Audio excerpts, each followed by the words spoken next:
الحمد لله رب العالمين والصلاة والسلام على حبيبه محمد وآله وأصحابه وذرياته وأهل بيته أجمعين. أما بعد فقد قال الله سبحانه وتعالى في عظمة حبيبه الكريم: أعوذ بالله من الشيطان الرجيم. بسم الله الرحمن الرحيم. إن الله وملائكته يصلون على النبي يا أيها الذين آمنوا صلوا عليه وسلموا تسليما. اللهم صل على سيدنا مولانا محمد أفضل صلواتك وعدد معلوماتك وبارك وسلم. أعوذ بالله من الشيطان الرجيم. بسم الله الرحمن الرحيم. الف لام میم ذلك الكتاب لا ريب فيه هدى للمتقين. صدق اللہ العظیم وبلغنا رسوله النبی الکریم ونحن على ذلك لمن الشاہدین والشاکرین. الحمدللہ ثم الحمدللہ. اللہ کے کرم اور اس کی خاص رحمت سے انشاءاللہ تبارک و تعالی آج سے سورۃ البقرہ کا آغاز ہوگا. سورہ بقرہ جو کہ قرآن مجید کا سب سے بڑا سورہ ہے، انشاءاللہ تبارک و تعالی آج سے اس کا درس ہوگا. اس میں 286 آیتیں ہیں، 286 آیتیں ہیں اور 40 رکوع ہے، 40 اس میں رکوع ہیں.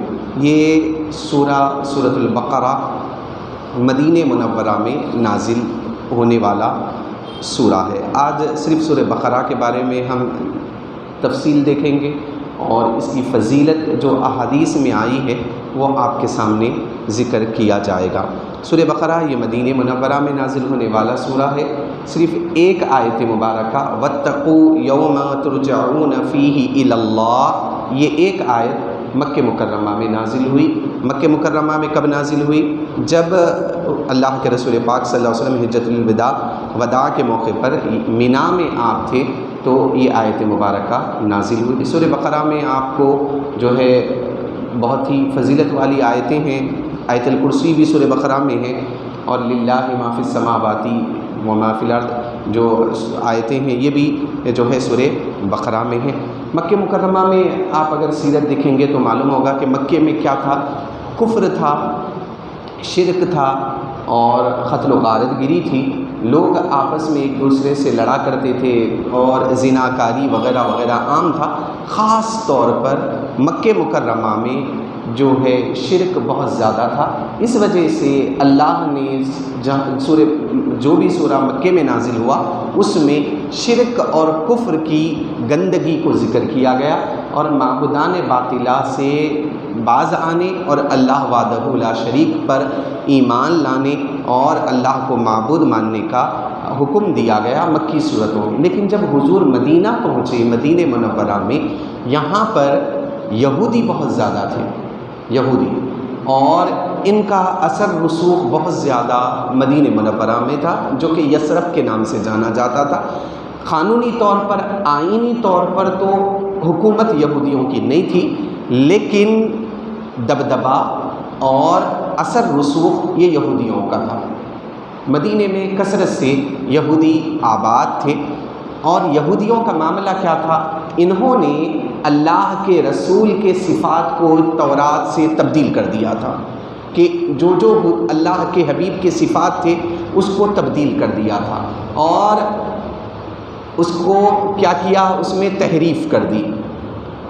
اور ان کے پاس آخرت کا یقین تھا، دوزخ کا بھی یقین تھا، جنت کا بھی یقین تھا، لیکن اس کو عملی طور پر نہیں مانا کرتے تھے.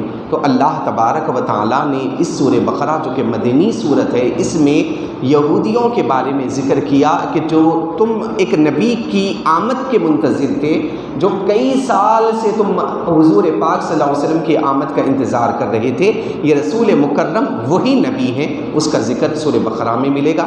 اور انہوں نے قرآن میں جو تحریفات کیے ہیں وہ بھی اس میں سورہ بقرہ میں اللہ تبارک و تعالیٰ نے ذکر فرمایا. سورہ بقرہ یہ بہت ہی فضیلتوں والا ہے اور میں نے جب اس کا مطالعہ کیا کیا، تفسیروں کو دیکھا، بہت سارے تفاسیر کو، اس میں بے شمار احادیث مبارکہ ذکر کی گئی کہ جس میں سورہ بقرہ کی فضیلت کے حوالے سے ذکر کیا گیا۔ ان میں سے چند میں آپ کے سامنے ذکر کرتا ہوں۔ اللہ کے رسول پاک صلی اللہ علیہ وسلم نے فرمایا کہ یقال لہا فسطاط القرآن، کہ ہر ایک جگہ اور ہر چیز کا ایک خیمہ، ایک ٹیل ہوتا ہے، ایک بلندی ہوتی ہے، تو قرآن کی بھی بلندی اللہ نے سورہ بقرہ میں رکھی ہے۔ فسطاط القرآن اس کو کہا جاتا ہے۔ فرماتے ہیں کہ سورہ بقرہ میں الف امر، الف نہی، الف حکم، الف خبر، کہ مفسرین فرماتے ہیں کہ سورہ بقرہ میں 1000 باتوں کا حکم دیا گیا، 1000 حکم ہے، 1000 نہیں ہے، روکا گیا ہے 1000 چیز، اور 1000 اس میں حکم کی آیتیں ہیں، اور 1000 خبر کی آیتیں اللہ تبارک و تعالیٰ نے اس میں ذکر کی۔ آیتوں سے مراد یہ کہ کسی میں جو ہے تبدیلی ریپیٹ بھی ہو تو اس میں انہوں نے اس کو جو ہے خبر، جہاں جہاں خبر یوں سمجھے خبر کا کلمہ یا خبر کے بارے میں، خبر یعنی واقعات، سابقہ بنی اسرائیل کے واقعات ہیں، ان کی ہلاکتوں کا واقعات۔ بقرہ کہتے کس کو ہیں؟ بقرہ اصل یہ عربی لفظ ہے، اس کا معنی ہے گائے، گائے کے معنی آتے ہیں۔ آپ یہ کہیں گے کہ اب بقرہ ہے تو گائے کتنے قسم کی ہوتی ہے اور اس کے کون کون سے اس کی اقسام ہیں، یہ قرآن بتانے نہیں آیا۔ قرآن بتانے یہ آیا کہ اس میں ایک واقعہ حضرت موسیٰ علیہ السلام کے زمانے کا تھا، بنی اسرائیل کا، جس میں حضرت موسیٰ علیہ السلام نے فرمایا کہ تم کیا کرو، وَإِذْ قَالَ مُوسَىٰ لِقَوْمِهِ إِنَّ اللَّهَ يَأْمُرُكُمْ أَن تَذْبَحُوا بَقَرَةً، کہ اللہ نے فرمایا، موسیٰ علیہ السلام نے قوم سے خطاب کرتے فرمایا کہ اللہ حکم دیتا ہے کہ تم ایک گائے کو ذبح کرو۔ انشاءاللہ یہ واقعہ جب آئے گا ہم اس کو تفصیل سے آپ کے سامنے ذکر کریں گے۔ تو سورہ بقرہ کے فضائل کے حوالے سے بتاتے ہیں کہ اللہ کے رسول پاک صلی اللہ علیہ وسلم نے ایک دفعہ جو ہے لشکر کو تیار کیا، لشکر جا رہا تھا جنگ لڑنے کے لیے، تو اس میں ایک بہت ہی کم عمر نوجوان صحابی کو آپ نے امیر مقرر فرمایا۔ اس وقت ضعیف بھی تھے اس لشکر میں، اور بہت زیادہ عمر رسیدہ افراد بھی تھے، بہت زیادہ ضعیف افراد بھی ان میں موجود تھے، لیکن اللہ کے رسول پاک صلی اللہ علیہ وسلم نے ایک نوجوان کم عمر صحابی کو ان پر امیر مقرر کیا۔ تو صحابہ نے عرض کی اور وجہ جاننے کی کوشش کی تو بتایا گیا، اور اللہ کے رسول پاک صلی اللہ علیہ وسلم نے بھی اس کو ذکر کیا کہ یہ جو نوجوان صحابی تھے یہ سورہ بقرہ کے حافظ تھے۔ اللہ کے رسول پاک صلی اللہ علیہ وسلم نے اسی نسبت کی وجہ سے، اسی فضیلت اور اسی برکت کی وجہ سے اللہ کے رسول نے ان ضعیف صحابہ پر ایک نوجوان صحابی کو ان پر امیر مقرر فرمایا۔ یہ جو ہے روایت جو ہے احادیث میں آتی ہے، اور بعث رسول اللہ صلی اللہ علیہ وسلم بعثاً، کہ حضور نے ایک لشکر کو تیار کیا، وہم ذوی عدد، بہت بڑی تعداد ان صحابہ کی تھی، وقدم علیہم احدثہم، ان میں سے بہت ہی کم عمر صحابی کو ان کا مقدم کیا، یعنی امیر بنایا۔ اور کیوں؟ لحفظ سن، جو عمر میں بہت کم تھے، لحفظہ سورۃ بقرہ، کیونکہ ان کے سورہ بقرہ کی حفظ کی وجہ سے اللہ کے رسول نے ان کو امیر بنایا، اور فرمایا وقال لہ اذهب انت امیرهم، اے صاحب آپ جائیے اور آپ ہی اس قافلے کے امیر کارواں ہیں، آپ ہی جو ہے اس کی قیادت اور سیادت کیجئے گا، اور آپ ہی۔ عمر تو چھوٹی ہے لیکن علم کیا تھا؟ سورہ بقرہ کا تھا، اسی لیے اللہ کے رسول پاک صلی اللہ علیہ وسلم نے ان کو امیر مقرر فرمایا۔ سورہ بقرہ یہ برکتوں کا ذریعہ ہے۔ سورہ بقرہ جس گھر میں پڑھی جاتی ہے یہ گھر میں برکت ہی برکت ہے۔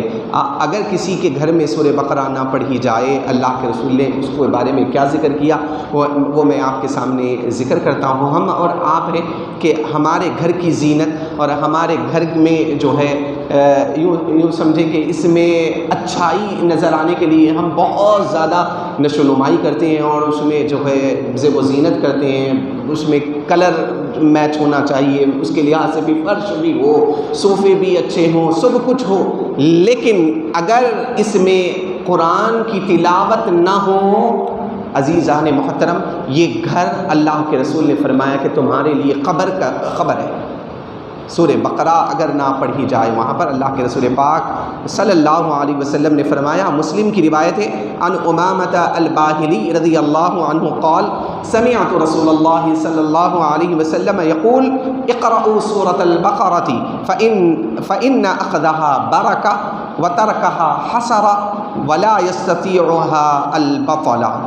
مسلم کی روایت ہے۔ اللہ کیا پیارے جملے اللہ کے رسول پاک صلی اللہ علیہ وسلم، اس کو لازم اور اس کو ضرور پکڑ لیجئے گا۔ جو برکتوں فضیلتیں حدیث میں آئی ہیں آپ اس کو سنیں گے تو آپ کو معلوم ہوگا کہ اللہ نے کتنا بڑا سورہ ہم کو عطا فرمایا۔ حضور نے فرمایا، حضرت امامہ باہلی رضی اللہ عنہ فرماتی ہیں کہ اللہ کے رسول نے فرمایا، رسول اللہ صلی اللہ علیہ وسلم نے، کہ سورہ بقرہ تم پڑھا کرو اپنے گھروں میں، کیونکہ اس کو تھام لینا برکت ہے۔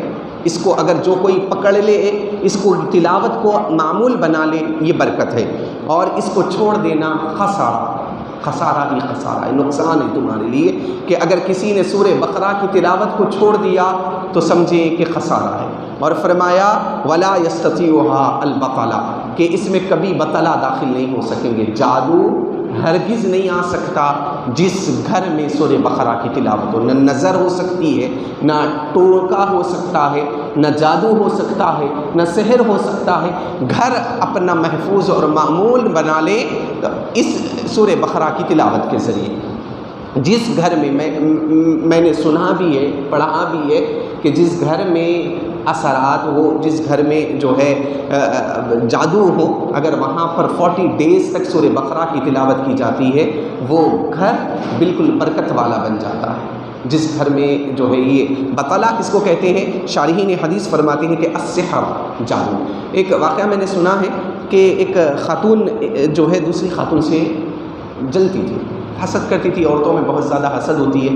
یہ حسد جو ہے ایک علم میں زیادہ ہوتا ہے، علم اگر کسی کو مل جائے تو حسد پیدا ہو جاتا ہے۔ دوسرا مال کی وجہ سے حسد ہوتا ہے، کسی کا تجارت، کسی کا مال اگر بڑھ رہا ہے تو حسد پیدا ہو جاتا ہے۔ دیکھے ہوں گے آپ بھی اپنے بھی، اگر کوئی بزنس کسی کا زیادہ بڑھ رہا ہے، دوسرا بزنس والا اس کا بزنس اتنا زیادہ۔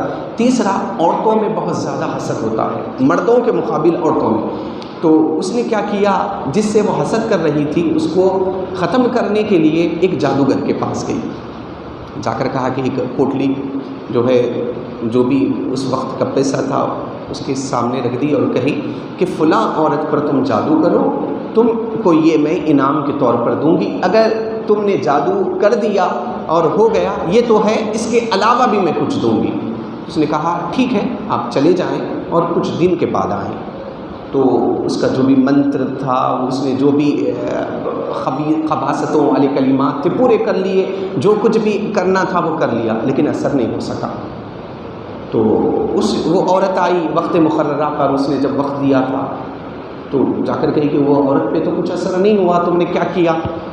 تو کہا کہ میرے سے تو جادو نہیں ہو رہا ہے، البتہ ایک فلاں شہر میں ایک بڑا، مجھ سے بڑا جادوگر رہتا ہے، تم اس کے پاس جاؤ اور جا کر کیا کرو، اس کو اپنا مدعا ذکر کرو، جو تم چاہتی ہو وہ ہو جائے گا۔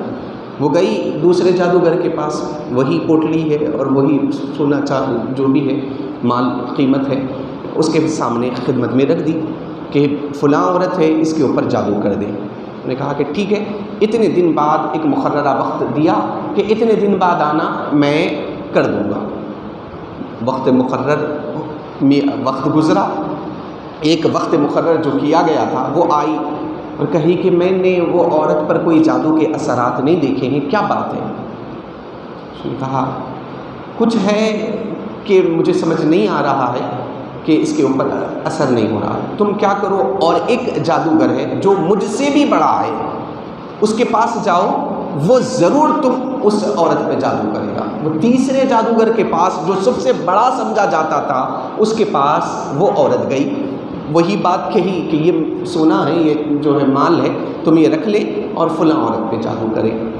تو اس نے بھی کوشش کی، وقت مقرر کیا گیا کہ اس کو وہ وقت مقرر پر آ جانا، وہ پھر آئی وقت مقرر، وہ تیسرے جادوگر سے بھی نہیں ہو سکا۔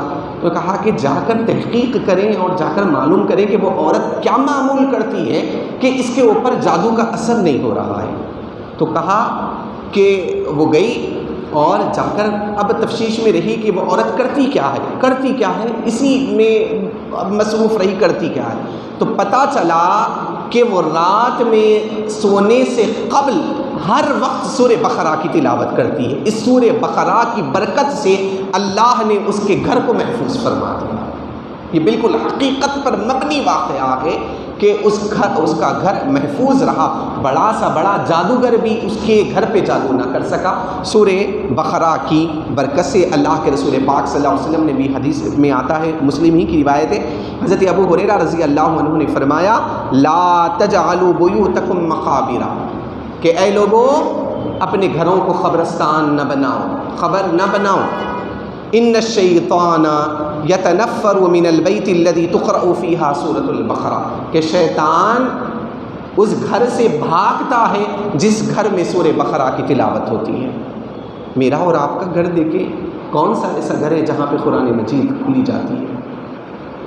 ہمارے پاس یقین مانے 1 گھنٹہ اگر کوئی بغیر فون اور بغیر موبائل کے چھوٹا ہو یا بڑا ہو، بغیر کسی ضرورت کے، ضرورت تو آج کل بن گئی ہے، میں نہیں کہتا کہ ضرورت، بغیر ضرورت کے 1 گھنٹہ بغیر موبائل یوز کرے کہ بچے سے لے کر بوڑھا نوجوان ہر کوئی بغیر یوز کرے کہ نہیں رہتا۔ کیا روحانی غذا حاصل کرنے کے لیے اتنے دن گزر گئے ہیں، کئی ایسے گھر ہوں گے جہاں پر قرآن کو کھولا نہیں جاتا۔ مسلم اکثریت ایسی ہے کہ جہاں پر قرآن کو کبھی کھولا ہی نہیں جاتا۔ قرآن پڑھنا تو دور کی بات ہے، برکت کے لیے اس کو دیکھنا بھی ثواب ہے۔ اب کیا ہمارے گھر کیا جادو سے محفوظ رہیں گے؟ کیا ہمارے گھروں میں برکتیں آئیں گی؟ ہم اللہ کے رسول فرما رہے ہیں ایک بات اور ہم جا رہے ہیں ایک اور طرف، تو کیا ہمارے گھروں میں کبھی برکت آ سکتی ہے؟ اللہ اکبر، یہ ہرگز نہیں آ سکتی۔ حضور نے برکت کا معیار یہ قرار دیا کہ قرآن پڑھی جائے، گھر میں سورہ بقرہ کی تلاوت کی جائے۔ اب جا کے دیکھیں عاملوں، جھوٹے عاملوں کے پاس جو ہے خطال لگائے ہوئی عورتیں ہیں، صرف نفسیات کا کھیل ہے۔ گئے ان کے پاس نفسیات سے کھیلا جاتا ہے، تمہاری بہن ہے اس کو اس کی ساس ستاتی ہے، انہیں کوئی جواب صحیح کوئی جواب غلط، کہیں نہ کہیں وہ راہ بنا لیتا ہے اور اس کی نفسیات سے کھیل کر اس کے دل پہ حاوی ہو جاتا ہے۔ کتنے ایسے جاہل عامل ہے کہ جن کو نماز کا طریقہ بھی نہیں معلوم ہے، وہاں پر خواتین، مسلم خواتین قتال لگائے ہوئے کھڑی ہیں۔ اس سے کہاں سے برکت آئے گی؟ برکت کا ذریعہ قرآن مجید ہے۔ مصائب کی دوری، مشاکل سے آسانی، برکتوں کا نزول قرآن پاک کی برکت سے ہی حاصل ہوگا۔ عزیزان محترم، میں اور آپ کم سے کم اللہ نے اتنی تو توفیق دی، کم سے کم یہ سن اور سنا رہے ہیں۔ اکثر تو ایسے ہیں کہ ایسی مجلس کا بھی ان کو کوئی خیال نہیں ہے۔ کم سے کم اتنا تو ہے کہ ہم ایسی مجلس میں بیٹھ کر یہ باتیں تو سننے کا ہمارے پاس وقت مل رہا ہے، کہ کسی کے پاس اتنا بھی وقت نہیں ہے کہ ایسے مجلسوں کو اٹینڈ کر سکے، ایسی مجالس میں آ سکے۔ کہاں سے برکتیں آئیں گی؟ لاکھوں کروڑوں کما رہے ہیں، ہاسپٹلس کے نظر کر دے رہے ہیں، دواخانوں کے نظر کر رہے ہیں، ایک ایک دوا پر جو ہے ہزاروں روپے مہینے کے ہو رہے ہیں۔ کہاں سے برکت آئے گی؟ لاکھوں کما رہے ہیں، لاکھوں ضائع ہو رہے ہیں، کہاں سے برکت آئے گی؟ برکت کا معیار میرے آقا نے فرمایا کہ قرآن پاک کی تلاوت ہے۔ کیا حضور کی بات غلط ہوتی ہے؟ اگر کسی نے حضور کے کلمات اور احادیث میں شک کیا، وہ دائرے اسلام سے خارج ہے۔ حضور نے فرمایا کہ تم اپنے گھروں کو قبرستان نہ بنائیں، قبرستان نہ بنائیں، وہاں پر جو ہے قرآن پاک کی تلاوت کریں۔ شیطان اس گھر سے بھاگ جاتا ہے جہاں پر سورہ بقرہ کی تلاوت کی جائے۔ جب شیطان چلا گیا، برکتیں ہی برکتیں رہیں گی، آپس میں محبتیں رہیں گی، اللہ مال میں برکتیں عطا فرمائے گا۔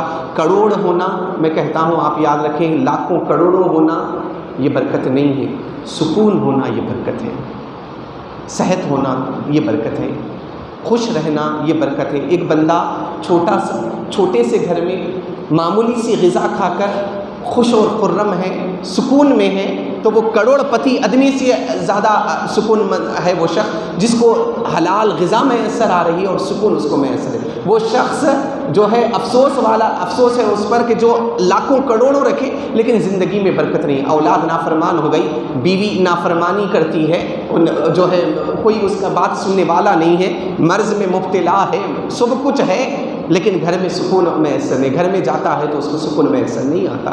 یاد رکھیے گا، اللہ کے حبیب نے فرمایا برکتیں قرآن کی تلاوت سے آئے گی۔ خود قرآن پاک پڑھیے گا، اپنی اولاد کو پڑھیے گا۔ اللہ کے حبیب پاک صلی اللہ علیہ وسلم نے یہی فرمایا کہ ما من بیت یقرأ فیہ سورۃ البقرہ الا خرج منہ الشیطان ولہ ذرات، کہ جس طریقے سے ہوا خارج ہوتی ہے ایسی ہوا خارج کرتے ہوئے شیطان بھاگ جاتا ہے۔ جس گھر میں سورہ بقرہ کی تلاوت ہوا کرتی ہے، اللہ کے رسول پاک صلی اللہ علیہ وسلم نے فرمایا کہ رات میں سوتے وقت یا جس گھر میں کہ 10 آیتیں پڑھی جاتی ہے، اللہ تبارک و تعالی اس کے لیے برکتوں کا نزول فرماتا ہے۔ پہلی کیا، سورہ بقرہ کی آیتیں رات کے وقت جو پڑھی جاتی ہے، اس گھر میں شیطان کبھی داخل ہی نہیں ہوتا۔ 10 آیتیں کیا کیا، 4 آیتیں ابتدا کی سورہ بقرہ کی، اس کے بعد فرمایا ایک آیت الکرسی کی جو سورہ بقرہ میں آپ کو معلوم ہے 3 پارہ ہے، اس کے پہلے صفحے پہ آپ کو سورہ بقرہ اور سورہ بقرہ ملا لے، اس کے ساتھ 2 آیتیں اور ملا لے، 4 5 6 7 آیتیں ہوں گی، اور 3 آیتیں للہ ما فی السماوات، آخری کی جو آمن الرسول بما انزل الیہ من۔ اگر آپ سورہ بقرہ پورا مکمل نہیں پڑھ سکتے ہیں، کم سے کم یہ حدیث کی برکت حاصل کرنے کے لیے 10 آیتیں روزانہ اپنے گھر میں پڑھ لیجئے گا۔ 10 آیتیں ہیں، کوئی بڑی بات نہیں ہے۔ میں کوئی کہتے ہیں کہ بھائی ٹائم نہیں ہے، میں کہتا ہوں پہلے سے زمانے سے زیادہ اب وقت ہے لوگوں کے پاس۔ پہلے محنت مزدوری بیچارہ کھیتی کو گیا، صبح جاتا تو شام میں آتا۔ اب جا کے دیکھیں کسی کسان کی، کسی فلاح کی اور کسی کھیتی باڑی کرنے والے کے شخص کی، اس کے پاس وقت ہی میسر نہیں۔ وہ اگر کہے تو آپ یقین کر سکتے ہیں، لیکن شہر میں رہتے وہ کہ کہے گا نہیں میرے پاس نہیں، بہت سارا وقت اس کے پاس ہے۔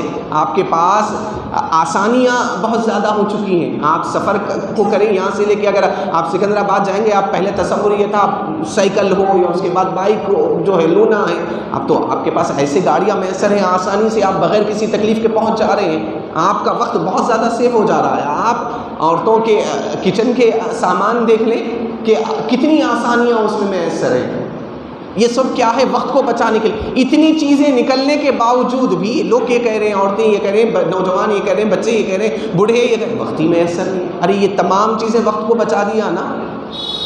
اب جو ہے اکلی میں پیس رہے ہیں، مسالہ پیسا جا رہا ہے۔ اب اگر مسالے دار سالن بنانے کے لیے ان عورتوں کو جو ہے میں سمجھتا ہوں 3-4 گھنٹے محنت کرنی پڑتی ہے، پھلی پیسے، وہ اکلی میں وہ دالیں پیسے۔ اب نوجوانوں کو تو نہیں معلوم ہوگا، میرا بچپن ہے کہ اکلی میں پیسا جاتی تھی، اگر چٹنی بنانا ہے اکلی میں ڈال کے اس کو پیسا جاتا تھا، کتنا ہی وقت اس کے لیے لگتا تھا۔ آپ مکسر گرائنڈر ڈالیں، اس کو بٹن دبا دیں کر کے، آپ کا 2 گھنٹے کا کام آپ کو 15 منٹ کر دیا، تو اب آپ کا وقت بچا کہ نہیں بچا؟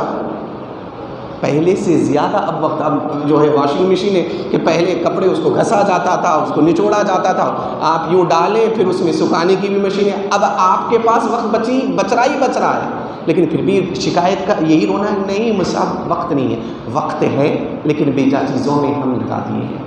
جو چیزیں ہمارے لیے ضروری نہیں تھی ان چیزوں کے پیچھے مسلمان پڑ چکے ہیں۔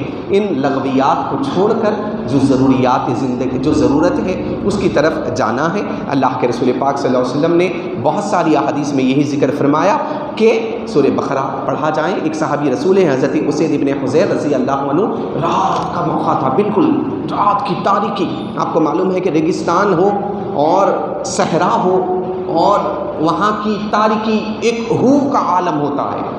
اب شہر سے ذرا گاؤں کی طرف جائیں، وہاں پر ہی آپ کو ایک ڈراؤنا محسوس ہوتا ہے، لیکن ایک جو ہے ریگستان ہے، بے آب و گیا، ایسا ریگستان جہاں پہ چرند و پرند بھی نہ ہو، وہ اپنے اونٹ کو باندھے ہوئے سورہ بقرہ کی تلاوت کر رہے تھے۔ وہ جب سورہ بقرہ پڑھ رہے تھے تو ایک عجیب سی روشنی آئی اور ان کے گھوڑے اس کی وجہ سے بے چین ہو گیا اور وہ ہنہنانے لگا اور بتکنے لگا۔ وہ رک گئے، یہ کیا ہو رہا ہے؟ پھر تھوڑی دیر سے پھر سورہ بقرہ پڑھنے لگے، ان کی آواز میں بھی وہی تاثیر تھی۔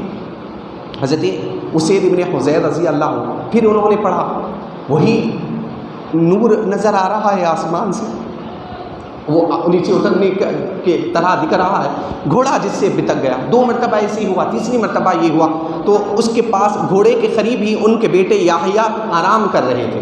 انہوں نے کہا کہ اب گھوڑا اگر بتکے گا تو میرے بیٹے کو نقصان ہوگا، اس کو روک دیتے ہیں۔ روک دیے۔ روکنے کے بعد صبح جب ہوئی، حضور کی بارگاہ میں جب وہ حاضر ہوئے، عرض کی کہ یا رسول اللہ، میں رات میں سورہ بقرہ پڑھ رہا تھا اور میں نے دیکھا کہ کچھ آسمان سے نزول ہو رہا ہے اور جس کی وجہ سے میرا گھوڑا بتک جا رہا تھا، میرے بچے پہ کہیں وہ پیر نہ ڈال دے، اس کو کھنل نہ دے، تو میں نے سورہ بقرہ پڑھنا روک دیا۔ تو اس اللہ کے رسول نے تبسم فرمایا کہ اے اسے، اگر تم اس کی تلاوت کو جاری رکھتے تو آسمان سے جو فرشتے نازل ہوتے، صبح تک ان فرشتوں کا نزول ہوتا، لوگ بھی اپنی آنکھوں سے دیکھ لیتے کہ سورہ بقرہ پڑھنے پر کس طریقے سے فرشتے آسمان سے زمین کی طرف نازل ہوتے ہیں۔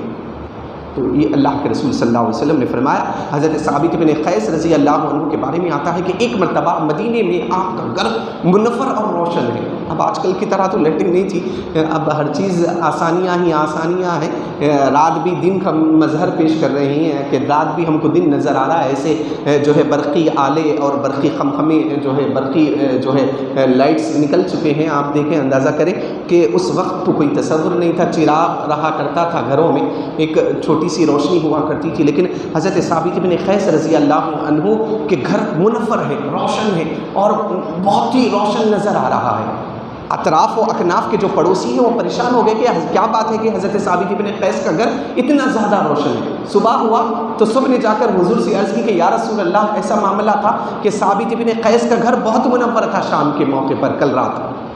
تو حضور نے فرمایا کہ ضرور ثابت بن قیس کل شام سورہ بقرہ کی تلاوت کر رہے تھے ہوگے، جس کے تلاوت کی برکت سے اللہ نے ان کے گھر کو منور فرما دیا تھا۔ اسی دوران حضرت ثابت بن قیس حاضر ہو گئے تو اللہ کے رسول پاک صلی اللہ علیہ وسلم نے پوچھا کہ ثابت، کل کا معمول کیا تھا؟ تو عرض کی کہ یا رسول اللہ، میں سورہ بقرہ کی تلاوت کر رہا تھا، آپ کی تلاوت کی برکت سے اللہ نے آپ کے گھر کو، حضرت ثابت بن قیس کے گھر کو منور اور بقائے نور بنا دیا تھا۔